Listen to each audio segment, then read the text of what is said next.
Welcome to City Inside Out. Today's topic, the Burt Gilman Trail's missing link. Sounds harmless enough, but some business owners in the Ballard neighborhood worry about mixing industrial and recreational activities. Our first guest, Richard Conlon, chair of the council's Transportation Committee on this subject, and later a Ballard resident who is a member of the Friends of Burt Gilman Trail. All that ahead after our news. Well, South Lake Union can't seem to get enough attention these days, a problem we'd all like to have, right? The mayor especially seems to love that part of town. He's got a big vision for it. Among his recent proposals, a streetcar, an expanded waterfront park, a UW satellite campus, a Mercer Street Boulevard, a slew of new biotech jobs, and now comes this announcement, a power substation. While this may not seem as sexy as the others on the list, it's no less important. If there's no power, there's no grand vision. But at a price of $200 million, many are wondering who will pay the bill for this new utility infrastructure. Should it be borne by developers, including Paul Allen, that need and will consume the power? Or should it be shared by all city ratepayers who will benefit from the new economic development? The mayor says it should be a balance. I don't know if it's half and half or 60-40 or what that right balance is. But I do think that those folks who are going to see a great increase in the utility of their property, if you will, should shoulder a portion of this. We as a community will benefit from more good jobs down there, so we should pay a portion of it. But it should be fair and it should be shared. More stories about light rail and large dollar figures. This week, the agency said that going north from downtown to Northgate would likely cost another, are you ready, $2 billion. Interestingly, it appears that the Capitol Hill Tunnel route is the least expensive as opposed to going along Eastlake Avenue. How to wind through the UW campus remains tricky. The shallower the tunnel, the cheaper the cost. However, the university has many science labs that can't be disturbed by rail car vibrations. Going near them means the tunnel needs to be deeper and therefore more expensive. All this still to be worked out later this spring. Well, it seems that Fairview Fannie won't be getting any bigger. The Seattle Times Company this week abandoned plans for a new headquarters and printing plant at its Fairview Avenue location. The paper says that the economy being what it is, they have scaled back their expansion ambitions. A few years back, the Times paid $1 million to the city to use some of the street right-of-ways for the new complex. Since the plans have been scrapped, the city will have to pay back the $1 million plus interest. Richard Conlon explained the fallout to his council colleagues this week. It was, I think, a one-time effort on the part of the city to look at whether this would be something that would be effective as an economic development opportunity or option. Probably we wouldn't do this again based on the complication and difficulties in actually making this happen and the fact that we turned out to have to take it back. As always, there is some monorail news to pass along. They're always up to something, aren't they? This week, it was Board Chair Tom Weeks letting council members know that the transit group is already on time and under budget. In what can only be described as a rare event in city government, Weeks went before the council to deliver money, not to ask for it. The reason we're here today is because we not only completed that work on time, but we also completed that work under budget. So we're excited. Excellent. We're excited that we have the opportunity today to return of the $6 million that was authorized by the voters. We're able to return $150,000. And because most everything the monorail does is larger than life, so was the check they presented representing the unused funds. Let's see if they can keep that up. Someone who didn't attend the check presentation was Monorail board member Nick Hanauer. He wasn't there because he's already resigned after having served only 1 week. Hanauer had come under fire for not being a Seattle resident, a requirement of all board members. He did change his voting registration from his home in Shoreline to a city condo he and other family members own, but that seemed fishy to some monorail opponents. As they kept up the pressure, Hanauer decided he didn't like the fight. He will now go back and re-register his residency in Shoreline. How about having Tony Bennett sing at your birthday party? Well, he was in town recently doing just that. It was for the Paramount Theater's 75th anniversary. In honor of the occasion, the council this week passed a resolution recognizing that milestone and praising the theater's owner. She is Ida Cole, a Microsoft millionaire who led the restoration of the historic venue, and she ended up putting much of her savings into the project in the process. Cole recently gave the whole theater away to a nonprofit, which will run the landmark in perpetuity. Councilmember Jan Drago introduced the honoring resolution, which her colleagues were happy to endorse. On December 20th, 2002, Ida Cole and the Paramount Defined Limited Partnership donated the Paramount to the Seattle Theater Group after Ms. Cole personally reduced the mortgage from $14.5 million to $8.5 million, bringing her own personal investment in the theater to $30 million. Now, therefore, be it resolved by the City Council of the City of Seattle that we thank Ida for her extraordinary contribution to the restoration and operation of the Paramount Theater, and thereby to the cultural life of this city. And we send our best wishes to the Seattle Theater Group that they may continue to provide excellent theater, music, comedy, and other shows for another 75 years of successful operation.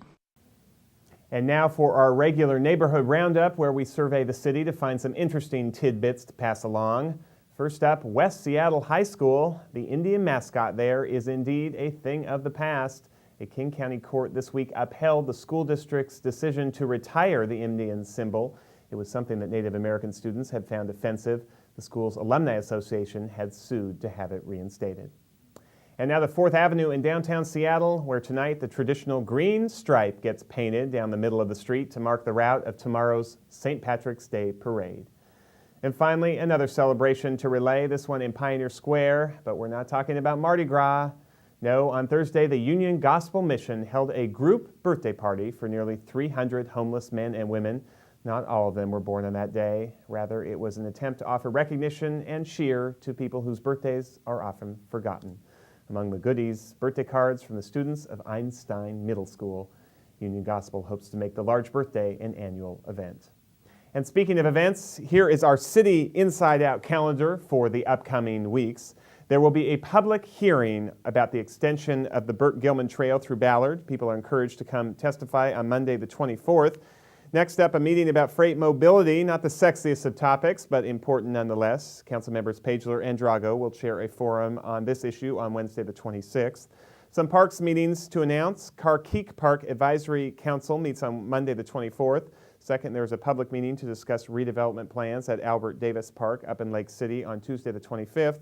And third, the park's board commissioners will meet on Thursday, March 27th. Finally, 2 district council meetings to report. Greater Duwamish gathers on March 26th, and Northwest gets together on the 26th as well. If you would like more information on any of these events, you can check our website at www.seattlechannel.org. And finally, tomorrow is the 15th of the month. What can we say other than beware the Ides of March? It was on that date in 44 BC that the Roman ruler Julius Caesar was assassinated in front of his own legislature. We don't expect anything remotely similar at City Hall tomorrow, but tensions around here are somewhat high since council members voted down City Light Chief Gary Zarker. Until that settles, being on guard is probably a wise policy. Well, that wraps up our news. Time now for our in-depth topic this week, extending the Burt Gilman Trail through Ballard. Seems simple enough. However, many interests do come in conflict over this one. We begin with Councilmember Richard Conlon. Later, we talk with a Ballard resident active in the issue. All that ahead when City Inside Out continues in a moment.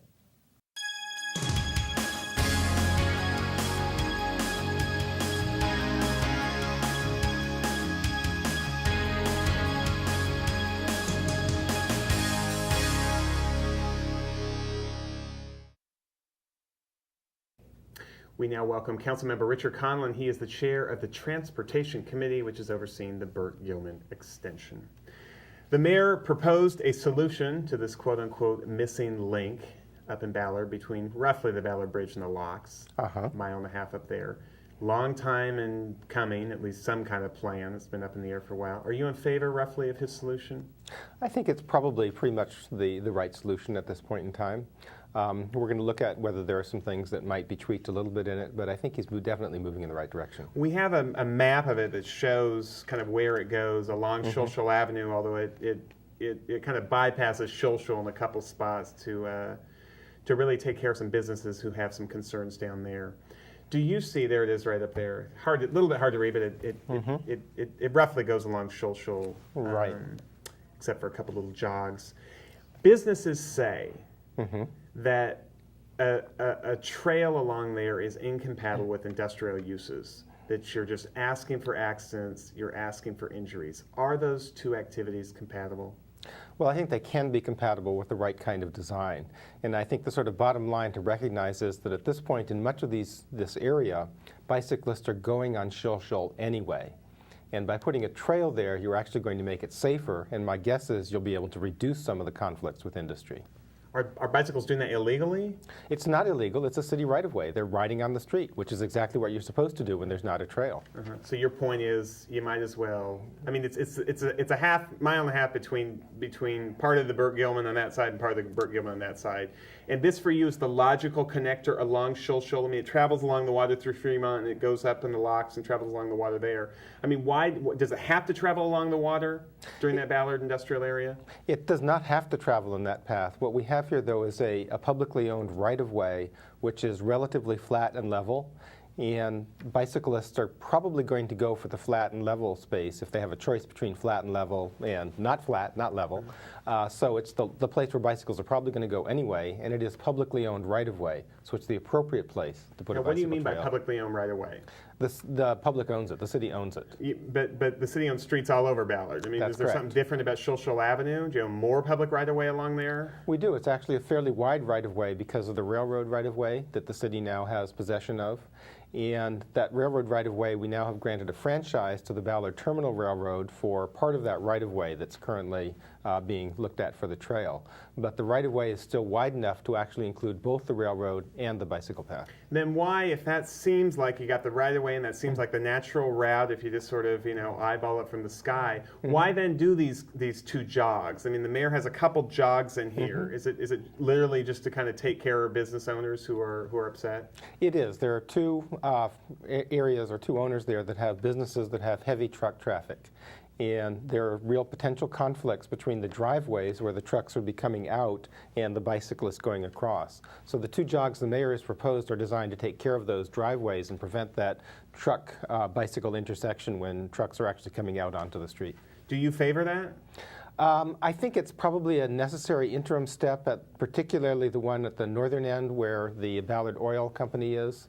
I actually think that you probably, I would like to take a very close look at the east side of Shulshul because that does not have the conflict with truck entrances that the west side of Shulshul does. And I think we ought to take a careful look at that. The mayor has proposed bypassing it, but it may be less expensive to actually go on the east side of Shulshul. You almost, in effect, are more aggressive than the mayor in wanting to kind of push this along Shulshul. Well, I think we should more aggressive than the mayor. I don't know if I'd want to. I want to. Maybe that's not right. Go You there. just somehow you favor the route to be more along Shulshul than the mayor.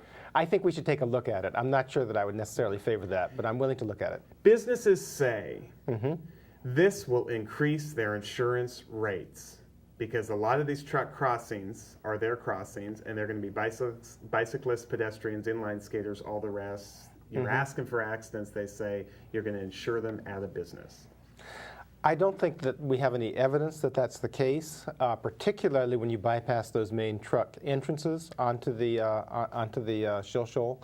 And the other thing is there are businesses that are still existing, and in fact new businesses have moved into the area of the Burt Gilman that is east of here, where the Burt Gilman is built into the industrial area for about a half a mile or a mile already. Fred Meyer's moved into there. The Burt Gilman Trail was extended there. They've got lots of truck traffic going in and out, making deliveries. There are several other companies that actually have come into there since the Burt Gilman Trail was built. We don't know that they have any problems with insurance, but it certainly hasn't been an issue they've raised to us. Do you have any evidence that a business has gone under because they were too close to the Burt Gilman Trail? We haven't heard of anything like that, no. What about the other business owners along there? I mean, some vocal ones, but are all those along Shoal Avenue opposed to this? No, they're not. Actually, a survey was done by the Friends of the Burt Gilman, and they found that there were a significant number of business owners who actually welcomed having the bicycle trail there. Certainly some of the obvious ones, like the people who own restaurants and things of that nature along there, but also even some of the property owners whose businesses are maybe in the process of transition, or particularly those that don't have as much heavy truck traffic. They're actually really interested in seeing the bike trail there, partly because it's another option for their employees to come to work, is to use the bicycle trail. Is this kind of old Ballard versus new Ballard, this argument? There's a little bit of that, though I think you could make a really good argument that bicycling is also old Ballard. So it may be kind of two segments of old Ballard that are sort of a little bit in conflict. Right, but with if each you other. will, sort of the industrial kind of, harder industry manufacturing on the one hand versus restaurants and shops and inline skaters and bicyclists on the other. Or you could say new economy on the other, the people who are primarily sort of oriented towards the information age and information technology as the way in which they run their businesses. Now, manufacturing is changing. So a lot of manufacturing is really adapting to information technology, and that's the way it's going to be in the future. But you're still going to have those businesses that have heavy trucks where you are going to have some conflict, yeah. What's the future of industry in Seattle? I mean, some of the businesses say, you're driving us out, you don't care about us, you don't even want us in the city of Seattle. Well, I think we value the businesses that are in Seattle. We don't want to drive them out. We don't want to do anything that's going to be interpreted in that way. But we also are in a situation where we have some conflicts, as in this particular case, between some businesses or what they believe to be their interest and some of the other cities' policies and priorities. But the fact is that manufacturing in Seattle is changing. Manufacturing is not a major source of new jobs in Seattle. There is movement and transformation in the manufacturing industry, and we have to acknowledge that, do what we can to support the manufacturers who are still here. But recognize what? That the future is not in that kind of industry for the city? The future is not going to be major expansion of that kind of industry in the city. I mean, where's it going? Some of it's going to change. Is it going to the Kent Valley? Is it going, where are those kind of heavier duty industries going? Some of them are going to the Kent Valley where they have more space. Some of them are going overseas where manufacturing is cheaper. And some of them are simply changing the way in which they do business. They're becoming more efficient, less employees, less intensive, less pollution, all those kinds of things that we want to have happen in manufacturing. Not less employees, but less pollution and less problems with manufacturing is something we want to have. And that's also part of the transformation and change in the economy. The mayor does seem, that seems to sort of the undercurrent of the mayor's proposal seems to show or talk like Ballard's changing. In other words, he has this interim proposal where he's going to bypass some of these businesses with the idea that, I don't know, 5, 10, 15 years down the line, then it'll all come onto Shoal, this bike path. With the idea, I guess, that Ballard's changing and it's not even clear those same businesses who object now will even still be there in the future. Is that how you read kind of the mayor's proposal, this sort of 2-step, 3-step process? I think that's what the mayor has tried to do. He's tried to craft something that works for existing businesses and also works in the long-term future if those businesses change. Now, whether those businesses are going to change and when they change, we really can't predict. But I think that's what the mayor has been trying to do. Couple more questions here. With those jogs that really take into effect two of the biggest opponents here, why are they still opposed if in effect their problem has been solved by this interim solution? Well, I think they see that the long term, they're not sure how long the interim solution is actually going to be in place. And while the mayor's proposal now says, well, it'll be in place until you change, I think they have a rightful suspicion of the fact that, well, 3 years from now, somebody might say, okay, it's time to do the long term. So I think that's part of it. And speaking of changing policies, just here in our last minute, the neighborhood plan that was approved by the Ballard Interbay community, approved by the city in June of 1998, along with several other plans, probably went through your committee. I think you were head of it at that correct. time. It said that there will be no trail along the right-of-way there, no extension of the Burt Gilman Trail, or along Shoal Avenue. Don't they have a point that city policy seems to be not to do what the mayor's exactly proposed? Well, that plan was in conflict with the Ballard neighborhood plan, which also covered a similar area. And the Ballard neighborhood plan identified the Burt Gilman Trail as one of its 3 highest priorities. When you've got those kind of conflicts between different neighborhood plans fighting over the same area, That's a judgment that we have to make as city elected officials as to where to go with that. So we have two groups who are having tension between them. We need to find a way in which to get around I that. suppose it's not the only case of the 39 neighborhood plans where there's some kind of conflict like that. That's absolutely correct. We try to do whatever we can to implement the neighborhood plans, but we've always told them we're not going to do 100% of what you have asked us for. We'll do everything we can. I got to close there. Thank you. Richard Okay, Conlon. thank you. The hearing is the 24th of March, I believe, up in Ballard. That is about this correct. extension. Stay with us. Up next, a Ballard resident gives his thoughts on the plan when City Inside Out continues in a moment.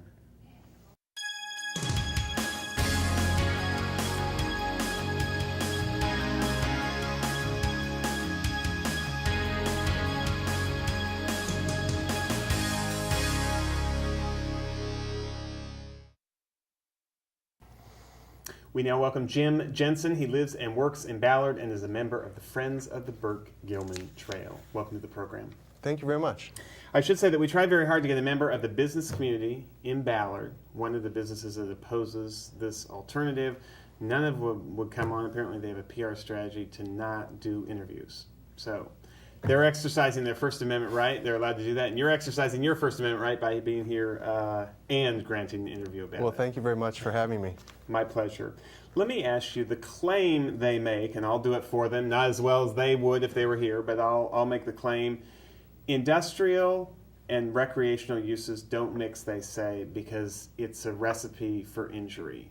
You people would be the ones that are injured. If you hit a semi, they're not worried about them getting injured. They're worried about you getting injured. Why do you seem to not be as worried about it as they are? Well, I think, CR, you'll find that there are a lot of examples of where a multimodal trail system like this, used a lot by bicyclists, can and does coexist well with industry. It happens a lot in Europe, but also happens a lot here in Seattle. There are good examples all around the city of where you have not just the Burke-Gilman, but the Terminal 91 trail, the Duwamish bicycle trail. They coexist very well next to businesses with lots of truck traffic. That have to cross those trails. That have to cross the trails. And there are national standards for how you design a trail to do this.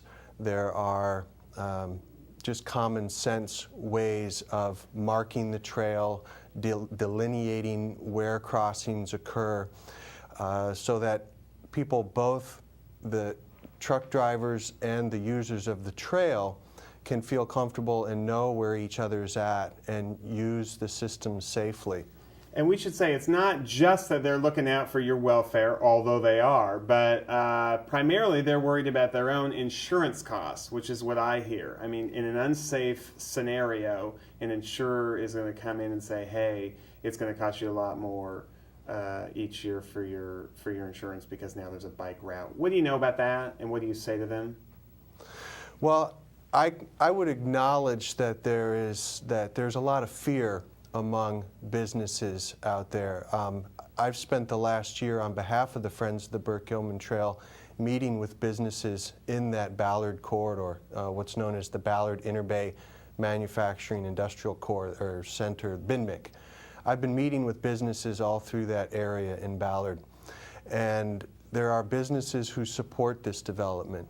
A good number of businesses who support it. There are many others who don't see it as a threat, but there are businesses there who feel threatened by the change all around them in the city and the change that this represents. Now, on the insurance question, insurance rates are going up for everybody. Your insurance, my insurance, all around the country insurance rates are going up. That's the insurance market. To try and say that it's this particular thing that's raising insurance rates is, I think, ludicrous. Why, you don't believe insurance companies are using that kind of criteria against them? I don't know that it would be legal for them to use something like that as an excuse to raise insurance rates. I think it's important to recognize, too, that the City of Seattle Department of Transportation was given the call by City Council last year to do a study of route options, how to connect the Burke-Gilman Trail, where it ends now at 11th, to where it will begin again at the locks starting this summer. It will go from the locks to Golden Gardens Park. So you've got this missing link. The Department of Transportation studied 3 alternatives. They concluded that this green route, the one chosen by the mayor, proposed and promoted by the Friends of the Burke-Gilman Trail, is the safest alternative. That by creating separation and greater predictability, you're not decreasing safety, you're not causing more conflict. In fact, you're making it safer for everyone who uses the streets in that area. And we have a graphic that shows the mayor's alternative and kind of where it would go. Your point is what? Because Shul is kind of the natural extension of where the trail already goes, you can see here on the monitor, that's the safest route. I mean, that's well, it as is. opposed to sort of winding it around Ballard. It's the safest route for a lot of reasons. The Burke-Gilman Trail was developed along the Burke-Gilman Railroad bed, basically. We think it makes sense. It's natural, it's logical to extend the Burke-Gilman along the Burke-Gilman Railroad. It's flat. I mean, that's why the railroad is there, is that it's a flat, natural route to get to basically the terminus out there at Golden Gardens. It's also, by creating separation and predictability, a safer alternative. It's also important to realize that this route crosses no arterial streets. And that's very important. Bicycles have the most difficulty, and to some extent pedestrians too, have the most difficulty out in the neighborhoods, in streets, where you not only contend with trucks, but buses, cars, SUVs, teenagers driving an SUV and talking on a cell phone. I mean, that's not a safe environment. And the alternatives that were talked about take people uphill into the neighborhood, across Leary Avenue, Market Street, across 15th Avenue, where the city's documented 40,000 vehicle trips per day, and across 24th Avenue Northwest, which are all very significant major arterials. And your point, the Shul Avenue route crosses fewer of those. None of them. None of them. And that what? You rather contend with semis and some industrial uses than you would with a major arterial and a whole bunch of traffic. The point's been made by bicyclists. It's been also made by businesses in that corridor. When the City Department of Transportation did focus groups or stakeholder meetings, they asked businesses what they thought. And businesses said, yeah, these are professional drivers. We know that they've got issues with sight, with turning radiuses. All those can be accommodated in the design of the trail. It's not an issue of putting one next to the other. It's designing the trail so that people know where each other's at and can get across easily. Just about a minute left here. How much of this is aesthetic, if you will, for bikers and pedestrians and other folks in Ballard? That is to say, is there something that's not compromisable about going along Shul, being along the water, being on sort of the prettiest part of well, I don't know if you've seen the industrial area down there. I mean, it's near the water, but I don't know that you'd say this is a pretty route. And we're not trying to make it pretty. We're trying to get people through there.